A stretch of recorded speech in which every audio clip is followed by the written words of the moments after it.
नमस्कार, मैं आभा शर्मा जावास। स्वर्गखंड के अंतिम अध्याय में हमने अनेकों पुराणों के बारे में जाना और यह पुराण श्री विष्णु के शरीर के किस किस भाग को दर्शाते हैं यह बताया गया है। सबसे उत्तम हृदय को पद्म पुराण ही दर्शाता है और इस स्वर्गखंड के सुनने का महात्म्य इतना है कि पूरे पद्म पुराण को ना सुन पाए तो केवल इसी खंड का प्रतिदिन श्रवण करें। भगवती की प्रशंसा, स्त्री संग की निंदा, भजन की महिमा, ब्राह्मण पुराण और गंगा की महत्ता, जन्म आदि के दुख तथा हरि भजन की आवश्यकता। श्री हरि के पुराणमय स्वरूप का वर्णन तथा पद्म पुराण और स्वर्गखंड का महात्म्य। सूची कहते हैं, ब्राह्मणों, पूर्व काल में अमित तेजस्वी व्यास जी ने इस प्रकार आश्रम धर्म का वर्णन किया था। इतना उपदेश करने के पश्चात उन सत्यवती नंदन भगवान व्यास ने समस्त मुनियों को भली भांति आश्वासन दिया और जैसे आए थे वैसे ही वे चले गए। वही यह वर्णाश्रम धर्म की विधि है जिसका मैंने आप लोगों से वर्णन किया है। इस प्रकार वर्ण धर्म तथा आश्रम धर्म का पालन करके ही मनुष्य भगवान विष्णु का प्रिय होता है, अन्यथा नहीं। द्विजवरों, अब इस विषय में मैं आप लोगों को रहस्य की एक बात बताता हूँ, सुनिए। यहाँ वर्ण और आश्रम से संबंध रखने वाले जो धर्म बताए गए हैं वे सब हरिभक्ति की एक कला के अंश की भी समानता नहीं कर सकते। कलयुग में मनुष्यों के लिए इस मृत्युलोक में एकमात्र हरिभक्ति ही साध्य है। जो कलयुग में भगवान नारायण का पूजन करता है वह धर्म के फल का भागी होता है। अनेकों नामों द्वारा जिन्हें पुकारा जाता है तथा जो इंद्रियों के नियंता हैं, उन परम शांत सनातन भगवान दामोदर को हृदय में स्थापित करके मनुष्य तीनों लोकों पर विजय पा जाता है। जो द्विज हरिभक्ति रूपी अमृत का पान कर लेता है वह कलिकाल रूपी सांप के डसने से, फैले हुए पाप रूपी भयंकर विष से आत्मरक्षा करने के योग्य हो जाता है। यदि मनुष्यों ने श्रीहरि के नाम का आश्रय ग्रहण कर लिया तो उन्हें अन्य मंत्रों के जप की क्या आवश्यकता है। जो अपने मस्तक पर श्री विष्णु का चरणोदक धारण करते हैं उससे स्नान से क्या लेना है। जिसने अपने हृदय में श्री हरि के चरण कमलों को स्थापित कर लिया है उसको यज्ञ से क्या प्रयोजन है।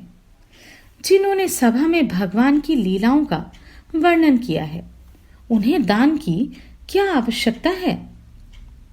जो श्रीहरि के गुणों का श्रवण करके बारंबार हर्षित होता है, भगवान श्री कृष्ण में चित्त लगाए रखने वाले उस भक्त पुरुष की वही गति होती है जो समाधि में आनंद का अनुभव करने वाले योगी को मिलती है। पाखंडी और पापसक्त पुरुष इस आनंद में विघ्न डालने वाले बताए गए हैं। नारियां तथा उनका अधिक संग करने वाले पुरुष भी हरिभक्ति में बाधा पहुंचाने वाले हैं। स्त्रियां नेत्रों के कटाक्ष से जो संकेत करती हैं उसका उल्लंघन करना देवताओं के लिए भी कठिन होता है।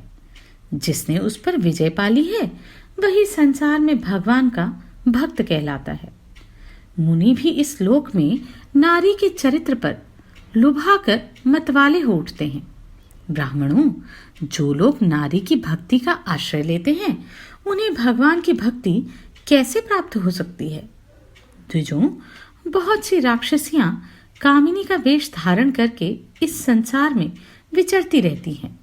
वे सदा मनुष्यों की बुद्धि एवं विवेक को अपना ग्रास बनाया करती हैं। विप्रगण, जब तक किसी सुंदरी स्त्री के चंचल नेत्रों का कटाक्ष, जो संपूर्ण धर्मों का लोप करने वाला है, मनुष्य के ऊपर नहीं पड़ता, तभी तक उसकी विद्या कुछ करने में समर्थ होती है। तभी तक उसे ज्ञान बना रहता है। तभी तक वह शास्त्रों को धारण करने वाली उसकी मेधा शक्ति निर्मल बनी रहती है। तभी तक जब तप और तीर्थ सेवा बन पड़ती है, तभी तक गुरु की सेवा संभव है और तभी तक इस संसार सागर से पार होने के साधन में मनुष्य का मन लगता है। इतना ही नहीं, बोध, विवेक, सत्संग की रुचि तथा पौराणिक बातों को सुनने की लालसा भी तभी तक रहती है। जो भगवत चरणाविंदों के मकरंद का लेश मात्र भी पाकर आनंद मग्न हो जाते हैं, उनके ऊपर नारियों के चंचल कटाक्ष पात का प्रभाव नहीं पड़ता।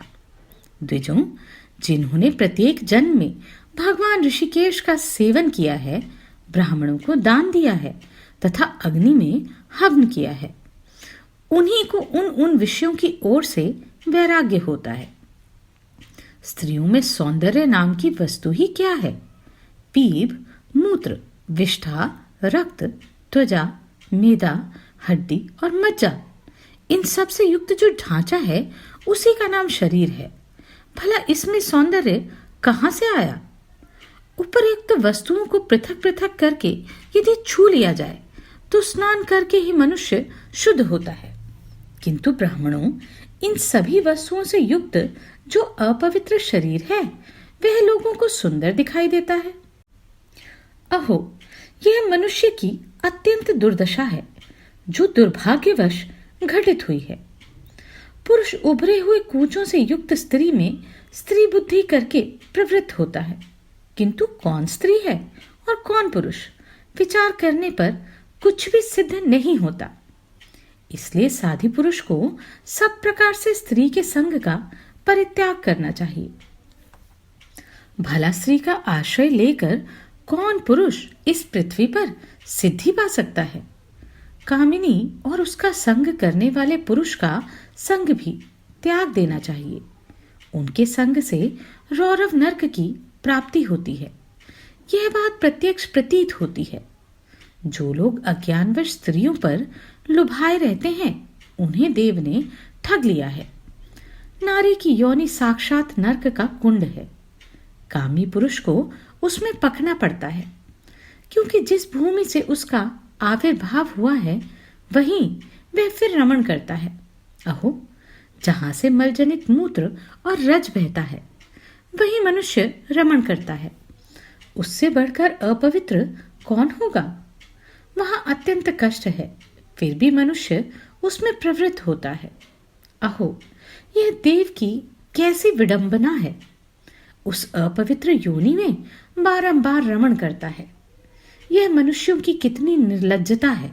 अतः बुद्धिमान पुरुष को स्त्री प्रसंग से होने वाले बहुतेरे दोषों पर विचार करना चाहिए।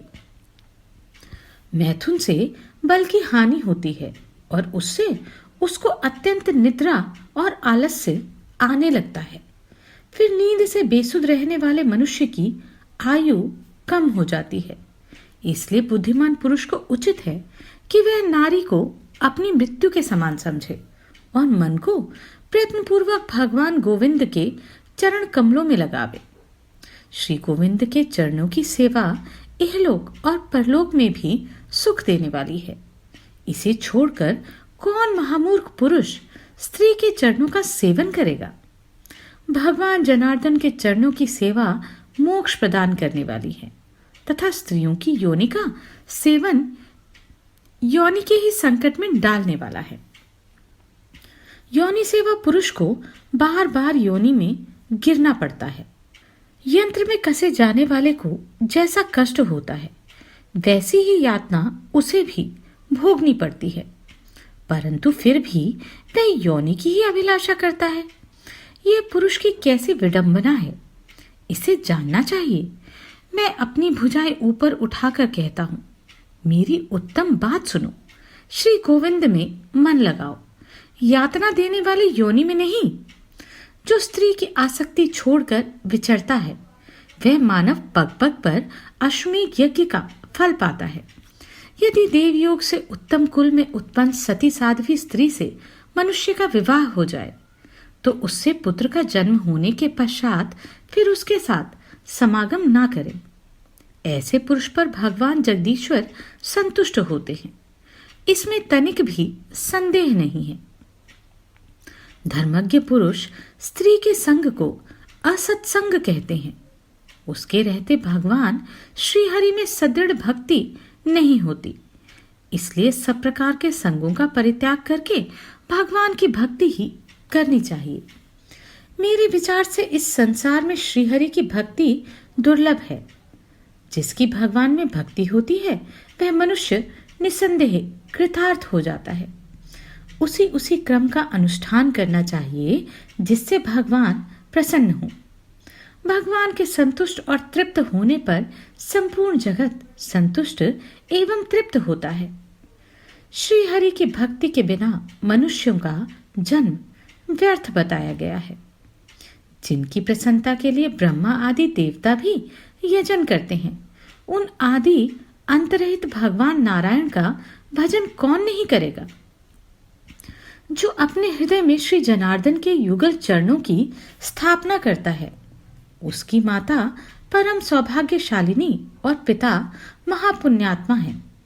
जगद्वंद जनार्दन, शरणागत वत्सल आदि कहकर जो मनुष्य भगवान को पुकारते हैं, उनको नरक में नहीं जाना पड़ता। विशेषतः ब्राह्मणों को, जो साक्षात भगवान के स्वरूप हैं। जो लोग यथा योग्य पूजन करते हैं, उनके ऊपर भगवान प्रसन्न होते हैं। भगवान विष्णु ही ब्राह्मणों के रूप में इस पृथ्वी पर विचरते हैं। ब्राह्मण के बिना कोई भी कर्म सिद्ध नहीं होता। जिन्होंने भक्ति पूर्वक ब्राह्मणों का चरणोदक पीकर उसे मस्तक पर चढ़ाया है, उन्होंने अपने पितरों को तृप्त कर दिया तथा आत्मा का भी उद्धार कर लिया है। जिन्होंने ब्राह्मणों के मुख में सम्मान पूर्वक मधुर अन्न अर्पित किया है, उनके द्वारा साक्षात श्री कृष्ण के ही मुख में वह अन्न दिया गया है। इसमें संदेह नहीं है कि साक्षात श्रीहरि ही उस अन्न को भोग लगाते हैं। ब्राह्मणों के रहने से ही यह पृथ्वी धन्य मानी गई है। उनके हाथ में जो कुछ दिया जाता है वह भगवान के हाथ में ही समर्पित होता है। उनको नमस्कार करने से पापों का नाश होता है। ब्राह्मण की वंदना करने से मनुष्य ब्रह्महत्या आदि पापों से मुक्त हो जाता है। इसलिए ब्राह्मण सत्पुरुषों के लिए विष्णु बुद्धि से आराधना करने के योग्य है। भूखे ब्राह्मण के मुख में यदि कुछ अन्न दिया जाए तो दाता मृत्यु के पश्चात परलोक में जाने पर करोड़ कल्पों तक अमृत की धारा से अभिषिक्त होता है। ब्राह्मणों का मुख ऊसर और कांटों से रहित बहुत बड़ा है। वहां यदि कुछ बोया जाता है तो उसका कोटि कोटि गुना अधिक फल प्राप्त होता है। ब्राह्मण को घृत सहित भोजन देकर मनुष्य एक कल्प तक आनंद का अनुभव करता है। जो ब्राह्मण को संतुष्ट करने के लिए नाना प्रकार के सुंदर मिष्ठान दान करता है, उसे कोटि कल्पों तक महान भोग संपन्न लोक प्राप्त होते हैं। ब्राह्मण को आगे करके ब्राह्मण के द्वारा ही कही हुई पुराण कथा का प्रतिदिन श्रवण करना चाहिए। पुराण बड़े बड़े पापों के वन को भस्म करने के लिए महान दावानल के समान है।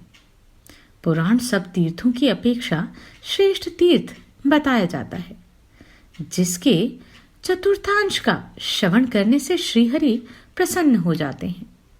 जैसे भगवान श्रीहरि संपूर्ण जगत को प्रकाश देते तथा सबको दृष्टि प्रदान करने के लिए सूर्य का रूप धारण करके विचरते हैं, उसी प्रकार श्रीहरि ही अंतःकरण में ज्ञान का प्रकाश फैलाने के लिए पुराणों का रूप धारण करके जगत में विचरते हैं। पुराण परम पावन शास्त्र हैं। अतः यदि श्रीहरि की प्रसन्नता प्राप्त करने का मन हो तो मनुष्यों को निरंतर श्री कृष्ण रूपी परमात्मा के पुराण का श्रवण करना चाहिए। विष्णु भक्त पुरुष को शांत भाव से पुराण सुनना उचित है, क्योंकि वह अत्यंत दुर्लभ है। पुराण की कथा बड़ी निर्मल है तथा अंतःकरण को निर्मल बनाने का उत्कृष्ट साधन भी है। व्यास रूपधारी श्रीहरि ने वेदार्थों का संग्रह करके पुराण की रचना की है, अतः उसके श्रवण में तत्पर रहना चाहिए। पुराण में धर्म का निश्चय किया गया है और धर्म साक्षात केशव का ही रूप है। अतः विद्वान पुरुष पुराण सुन लेने पर विष्णु रूप हो जाते हैं। एक तो ब्राह्मण ही साक्षात श्रीहरि का रूप है, दूसरे पुराण भी वैसा ही है। अतः उन दोनों का संग पाकर मनुष्य विष्णु रूप ही हो जाता है। इसी प्रकार गंगा जी के जल से अभिषिक्त होने पर मनुष्य अपने पापों को दूर भगा देता है। भगवान केशव ही जल के रूप में इस भूमंडल का पाप से उद्धार कर रहे हैं। यदि वैष्णव पुरुष विष्णु के भजन की अभिलाषा रखता हो तो उसे गंगा जी के जल का निर्मल अभिषेक प्राप्त करना चाहिए, क्योंकि वह अंतःकरण को शुद्ध करने का उत्तम साधन है। इस पृथ्वी पर भगवती गंगा विष्णु भक्ति प्रदान करने वाली बताई जाती है।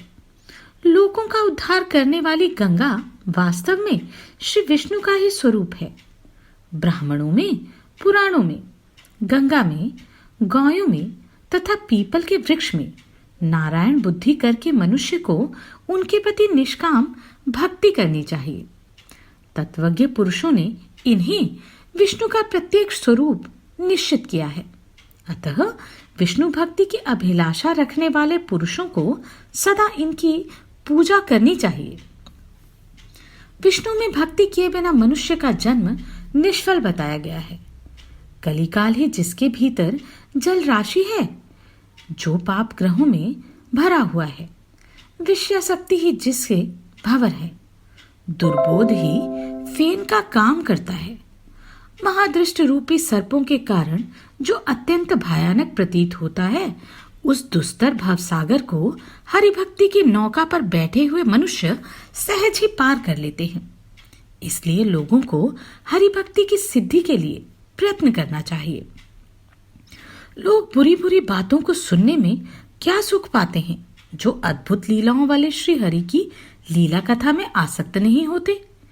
यदि मनुष्यों का मन विषय में ही आसक्त हो तो लोक में नाना प्रकार के विषयों से मिश्रित उनकी विचित्र कथाओं का ही श्रवण करना चाहिए।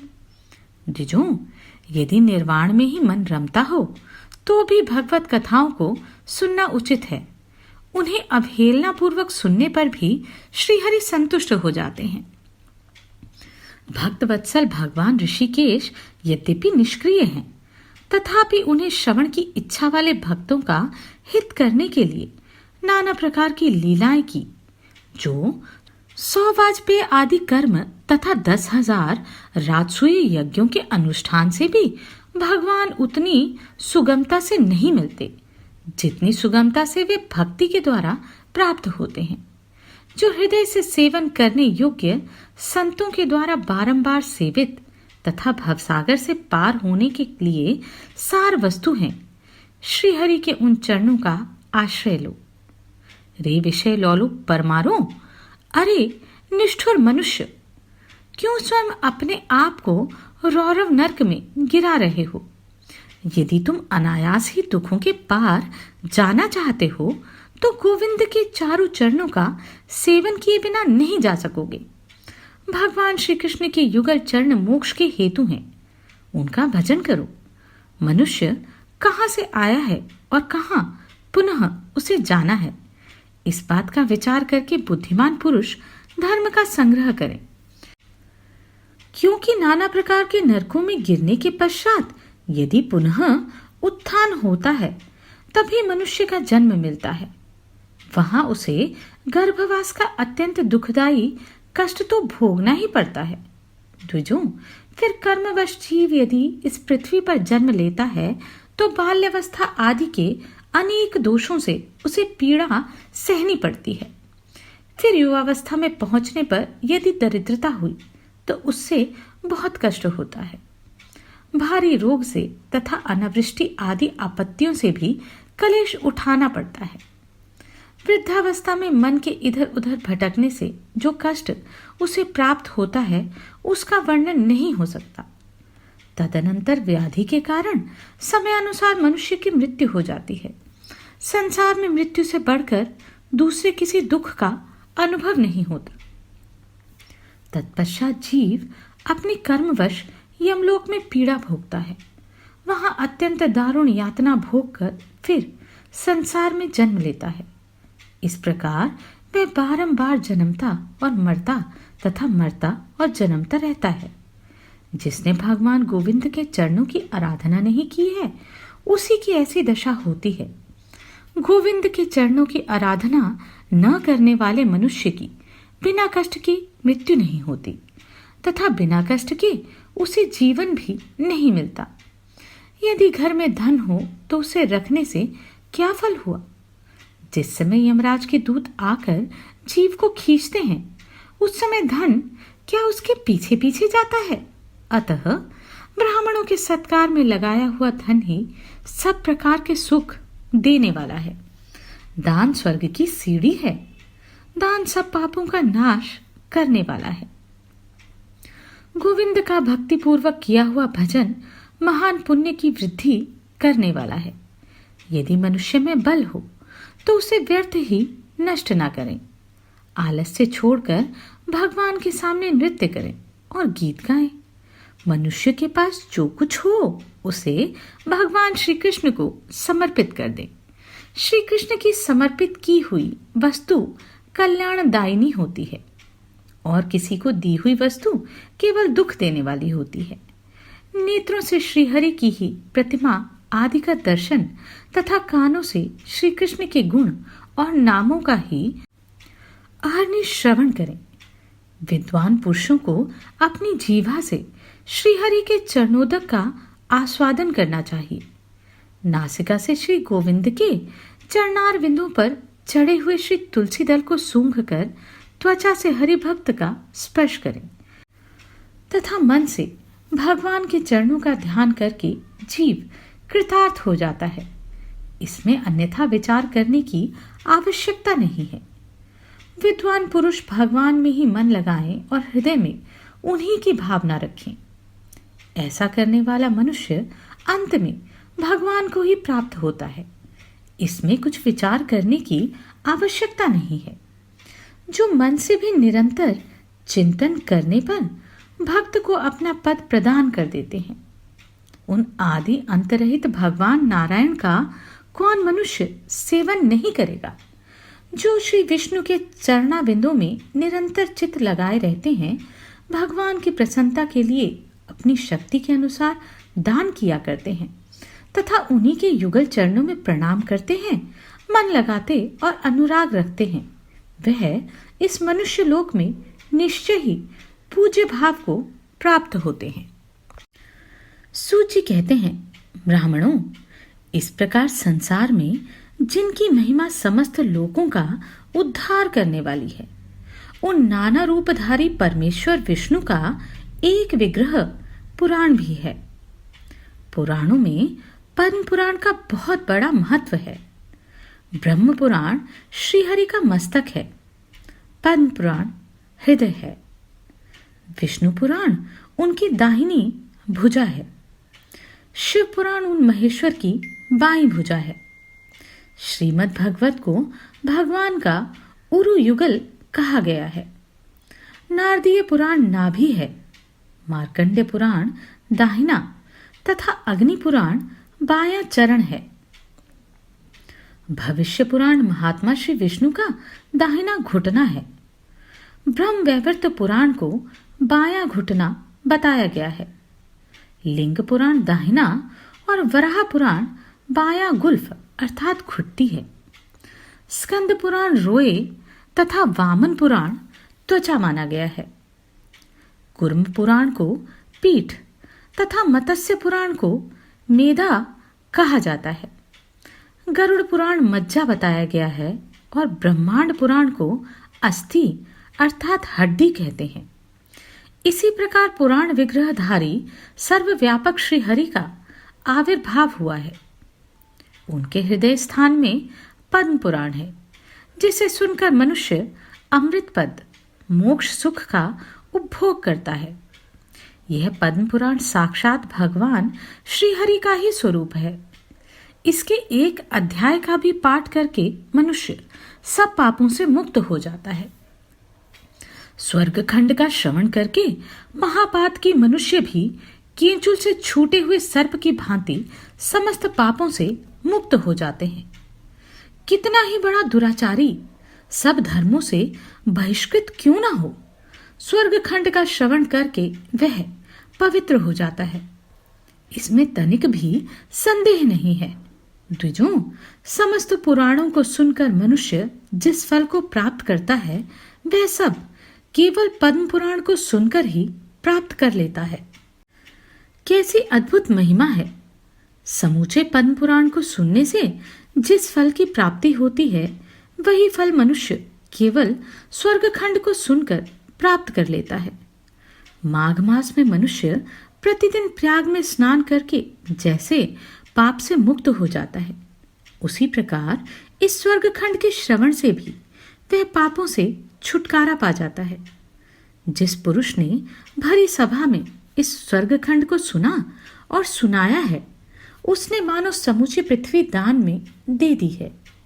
निरंतर भगवान विष्णु के सहस्त्र नामों का पाठ किया है, संपूर्ण वेदों का अध्ययन तथा उसमें बताए हुए भिन्न भिन्न पुण्य कर्मों का अनुष्ठान कर लिया है।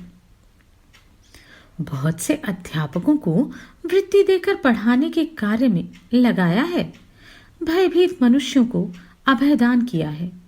गुणवान ज्ञानी तथा धर्मात्मा पुरुषों को आदर दिया है। ब्राह्मणों और गौओं के लिए प्राणों का परित्याग किया है तथा उस बुद्धिमान ने और भी बहुतेरे उत्तम कर्म किए हैं। तात्पर्य यह है कि स्वर्ग खंड के श्रवण से उक्त सभी शुभ कर्मों का फल प्राप्त हो जाता है।